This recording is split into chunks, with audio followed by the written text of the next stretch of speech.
Friends, addicted to কুকিংয়ের সকলকে জানাই অনেক অনেক স্বাগত। আশা করি সকলে খুব ভালো আছো। আজকে সকলের জন্য সকলের বড় প্রিয় একটি খাবার পনির আপ্পাম তৈরি করেছি। তার জন্য কি কি লেগেছে বলে নিই তোমাদের। 2 বাটি সুজি নিয়েছি, অর্থাৎ 250 গ্রাম। সেই সঙ্গে আমি 2 বাটি মেপে দই নিয়েছি, যেটা 250 গ্রাম হবে। এটাকে খুব ভালো করে আমি মিক্সড করে নেব। দই আর সুজিটা মেশানোর পর একটু ঘন হয়ে যাবে, তাই আমি একটু জল দিয়েছি। জল দিয়ে প্রথমে মেখে নেব। মোটামুটি আমি 1.5 বাটি জল আমি ব্যবহার করেছি। এটা ব্যাটারটা খুব একটা যে ঘন বা খুব একটা পাতলা হবে তা কিন্তু নয়। আশা করি দেখে তোমরা বুঝতে পারবে। এটা মোটামুটি একটা ঘনত্ব, যেটা আমি কিছুক্ষণ ভালো করে মাখিয়ে ঢাকা দিয়ে রেখে দেবো, সুজিটা যাতে ভালো করে দইটাকে অ্যাবজর্ব করে নিতে পারে। এইবার আমি যে পনিরের কথা বললাম তোমাদের, যে পনির আপ্পাম বানাচ্ছি, সেই জন্য পনিরটাকে প্রথমে গরম জলে ধুয়ে বেশ করে মেখে নিয়েছি। তারপর তাতে একটু লঙ্কা কুচো, পেঁয়াজ কুচো, ধনেপাতা, সেই সঙ্গে ক্যাপসিকাম, লবণ, সামান্য একটু চিনি, এটা দিয়ে ভালো করে মেখে নেবো। তার সঙ্গে দেবো একটু বাটার আর একটু চিজ। এই প্রত্যেকটা জিনিসই কিন্তু অপশনাল, যে কোনো একটা দুটো বাদ দিয়ে তোমরা কিন্তু এটা নিশ্চিন্তে করে ফেলতে পারো। আমি কিন্তু এটা গোলমরিচ ইউজ করেছি অল্প করে।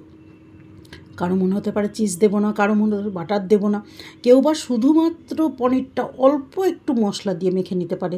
যে যার মতো করে সুন্দর করে পনিরটাকে মাখিয়ে নেবে। আমরা তো পনিরের কোপ্তা খেয়েছি অনেক, আমি আগে মেখেও দেখিয়েছি তোমাদের। অনেকটা এটা পনির কোপ্তার মতো করে মাখলেই চলবে। যে যার ইচ্ছা মতো এটা মেখে নেবে, যাতে টেস্টটা অন্তত ভালো থাকে। আমি আমার মতো করেছি। তো দেখো, এই পনিরটাকে আরও একটি টেস্ট বাড়ানোর জন্য আমি কিন্তু আরও একটা চিজের যে স্লাইস গ্রেট করে নিয়ে সেটা পনিরের মধ্যে দিয়ে দিয়েছি। সেই সঙ্গে দিয়েছি 1 টিস্পুন মতো সস। এটাও অপশনাল, ইচ্ছা করলে দেবে, না হলে দেবে না। রান্নাটা কিন্তু একটা শিল্প, আর সেই শিল্পকলায় তুমি কতটা দক্ষ, কতটা পারদর্শী, সেটা কিন্তু তোমার যে উপকরণ তুমি ব্যবহার করবে সেটার উপর অনেকটা বেশি নির্ভর করে।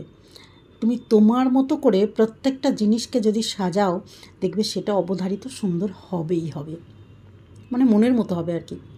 এদিকে যে সুজিটা, সেটা বেশ ফুলে উঠেছে বা দইটাকে অ্যাবজর্ব করে নিয়েছে। আমি কিন্তু এটা আরও একটু জল দিয়ে পাতলা করেছি। সেই সঙ্গে একটু ক্যাপসিকাম কুচো, কাঁচা লঙ্কা, একটুখানি পেঁয়াজ কুচি যেটা অবশিষ্ট ছিল, সেই সঙ্গে একটুখানি ধনেপাতা, সেটা দিয়ে ভালো করে মাখিয়ে নিয়েছি। অনেকেরই মনে প্রশ্ন জাগে, এদিকে পনিরের মধ্যে আমি যা যা কিছু ব্যবহার করেছি সেটাই আবার সুজির মধ্যেও দিয়েছি। ইচ্ছা করলে এগুলো নাও দিতে পারো, কারণ আমি তো স্টাফিংয়ে দিয়েছি এগুলো। তো এখানে এগুলো না দিলেও চলবে, কিন্তু মাস্ট যেটা লাগবে তোমাদের সেটা হচ্ছে ইনো কিন্তু আমি এখানে 1 প্যাকেট ব্যবহার করেছি, পরে আরও অল্প একটু ব্যবহার করেছি লাস্টের দিকে, যেহেতু ব্যাটারটা লাস্টের দিকে আর ওই যে ইনোর যে কার্যকারিতা সেটা নষ্ট হয়ে যায়, তাই আরেকটু অল্প ব্যবহার করেছি। এবার দেখো, তাওয়াটাকে গরম করে একটু ঘি আর তেল আমি আগেই মিশিয়ে নিয়েছিলাম বাটিতে, সেটা একটু করে দিয়ে তার মধ্যে আমি ব্যাটারটা ছোটো চামচ করে 1 চামচ করে দিয়ে তার মধ্যে পনিরের স্টাফিং করে আবার উপর থেকে একটু ব্যাটার দিয়ে এবার কিন্তু একে ঢাকা দেবো। একটু লঙ্কা গুঁড়ো, মানে কাশ্মীরি লঙ্কা গুঁড়ো আমি দিয়ে দিয়েছি ছড়িয়ে। তারপরে একে ঢাকা দিয়ে দেবো। ঢাকা দিয়ে 2 থেকে 5 মিনিট মোটামুটি এটা হলে আমি এটাকে এপিট ওপিট করে লালচে করে সুন্দর করে ভেজে তুলবো। অন্যদিকে আমি দেখো একটি তাওয়া বসিয়ে দিই। তাওয়াতে আমি কিছুটা টমেটো দিয়েছি, তার সঙ্গে রসুন, তার সঙ্গে গোটা কাশ্মীরি শুকনো লঙ্কা, সেই সঙ্গে একটু লবণ, এটা দিয়ে আমি একটু ঢাকা দেবো। লবণ দিলে টমেটো তাড়াতাড়ি সফট হয়ে যায়, তাই এবার ওটাকে ঢাকা দিয়ে ওটা সিদ্ধ হোক। এদিকে আমি দেখো আপ্পামগুলো কিন্তু উল্টে দিয়েছি একবার করে, গোল্ডেন একটা সুন্দর কালার এসছে। এটা 2 পিঠই যখন গোল্ডেন হবে তখন আমি এগুলোকে তুলে নেব। অন্যদিকে আমি যে টমেটোর চাটনিটা করব সেটাও কিন্তু সিদ্ধ করতে দিয়েছি। সেটা যে কি অপূর্ব হয়েছিল তোমাদের বলতে পারবো না। আশা করি যারা খেয়েছো বা যারা বাড়িতে বানিয়ে খাবে তারা অবশ্যই বলবে যে সত্যি এটা অসম। তোমাদের ভেঙে দেখাচ্ছি, দেখো কতটা সুন্দর হয়েছে পনিরের ভিতরে স্টাফিংটা। এইবার যেটা আমি যেদিকে যাব সেটা হচ্ছে টমেটোর যে চাটনি। তার ভিতরে আমি এতক্ষণ সিদ্ধ করে নিলাম টমেটো, রসুন, লঙ্কা, তার ভিতরে একটু ইমলি অর্থাৎ তেঁতুল দিয়েছি অল্প করে, কেউ ইচ্ছা করলে লেবু রস দিতে পারো। এইবার একটু ঠান্ডা করে মিক্সির বাটিতে নিয়েছি, সেই সঙ্গে লবণ দিয়েছি, একটু গোলমরিচ গুঁড়ো, একটু ধনেপাতা, সেই সঙ্গে আমার তো লঙ্কা দেওয়াই ছিল, কেউ চাইলে কাঁচা লঙ্কা এখানে একটা ব্যবহার করতে পারো। অন্যদিকে যেটা দেবো সেটা হচ্ছে ভুজিয়া। এটাতে কিন্তু বেশ সুন্দর একটা কি বলবো থিকনেস আসে এর ভিতর।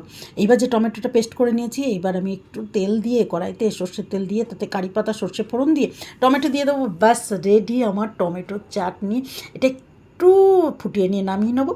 তো কেমন হয়েছে অবশ্যই জানাবে, সকলে খুব ভালো থাকবে আর জানাতে ভুলো না কিন্তু কেমন হয়েছে।